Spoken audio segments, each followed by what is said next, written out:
Welcome back to Two Sisters, One Road. I'm Mariah. And I'm Sabrina. And we're very excited to share our very first vlog today. So, most women are probably used to using tampons and pads to collect their menstrual blood, right? Right. But today we're going to be talking about something that most women are probably not used to putting up their vaginas. A menstrual cup. Dun dun dun. Dun, dun, dun, dun. I know when I've used tampons and pads, I've always felt really uncomfortable. Right. And especially using a tampon, hearing all these nightmare stories about toxic shock syndrome and people. Yeah, like my friend her friend had to get her toes cut off. Yeah, Crazy. Your period shouldn't make you have an amputation. No. And when I use a pad, I feel like I'm wearing a diaper. And it's just, there's so many products that make you feel uncomfortable. And the worst part is that all day you're worried about if you stained your pants. Yes, definitely. I mean, I could never wear white pants with a tampon or a pad. Yeah. No. So, Sabrina, you are clearly the expert on menstrual cups, so why don't you explain to our viewers what a menstrual cup is? Well, what I do know, the gist of it, is a menstrual cup is a small cup, usually made of medical grade silicone, much like this one. And it's used similarly to a tampon. You fold it and you insert it into the vagina, much like a tampon. But there are many differences, which we're going to get into. But what I love about this is that it's reusable, so that's the big plus. Okay, well that's awesome. I love the fact that it's similar to putting it into your vagina like a tampon. But other than the fact that it is a different shape and also made out of different material, what else makes it so different from a tampon? Well, the main difference I would say is that it's not linked to toxic shock syndrome. And it's also, it's less likely to cause bacterial infections, obviously with proper use. And also, unlike disposables, it can be used, reused for 3 to 5 years. Wow. So you're going to be polluting the environment a lot less than you normally would using, probably 4 to 8 tampons a day. Yeah, definitely. Minimum. If you have a light flow. Right, yeah, if you're lucky. Well then, it's really interesting how you say that it's not linked to toxic shock syndrome, and how is that so? Well, I'm not a doctor or a gynecologist, but what I do know is that it's not linked to TSS because it doesn't contain the harsh chemicals found in your tampons and your pads. So all those cotton fibers have chemicals in them, whether fragranced or not fragranced. And also, your vagina loves a warm, wet environment for bacteria to grow. So when you leave a tampon in too long, all that bacteria is growing and it's putting you at risk for either TSS or bacterial infection.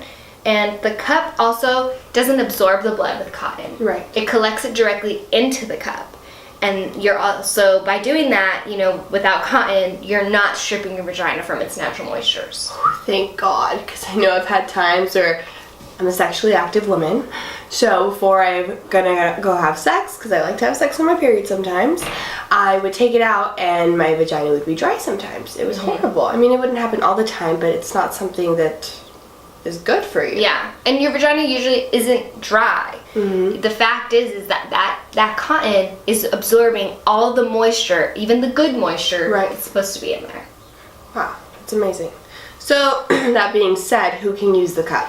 As far as who can use the cup, pretty much anyone with a vagina, and if you have a menstrual cycle, can use it. And if you have an IUD, just be a little cautious because when you pull your cup out, your IUD strings could be sitting in the cup, and when you pinch it, you can possibly pull out your IUD, which happened to me. So that's if that's a risk you're willing to take. I didn't suggest that to you. Yeah, it was not a nice sight to see her going through that pain. So, Mariah, since I've converted you, what are your favorite features about the cup? Well, I'm really glad that you converted me, and I'm glad I listened. I don't always listen. But honestly, ever since I switched from using tampons to the cup, my period has become my best friend instead of my worst enemy. Amen. I typically work jobs where I don't have enough time to be constantly going to the bathroom and checking to see if I'm leaking or if I'm just feeling uncomfortable, right? Because sometimes you feel uncomfortable, you want to go check. So what I loved about the fact that I had the cup in there, I would leave it up there for up to 12 hours until I got home. And I wouldn't leak. I wouldn't feel like I was worried about getting toxic shock syndrome. I was just completely worry-free for the rest of the day. Number 2, this was huge for me. I love the fact that I can go to the bathroom, I can either pee or poop and not feel like I was contaminated. Because with tampons, with the string hanging out, I'd always feel like the pee got onto it or like the poop slightly touched it and I would have to change it regardless of the fact if I had just changed my tampon an hour ago. And then you're making more waste. Right, more waste, and then it would just feel really uncomfortable to pull it out. It hurt a lot. Yeah, definitely. And third is the fact that it's so low maintenance. I love the fact that all I would have to do at the end of the day or in the morning, pull it out, dump the blood into the toilet, either wash it with a vaginal wash, a cup wash, or with some warm water, lukewarm water. And that's it. Yeah. So speaking of the maintenance, how often should a cup user be washing their cup with soap?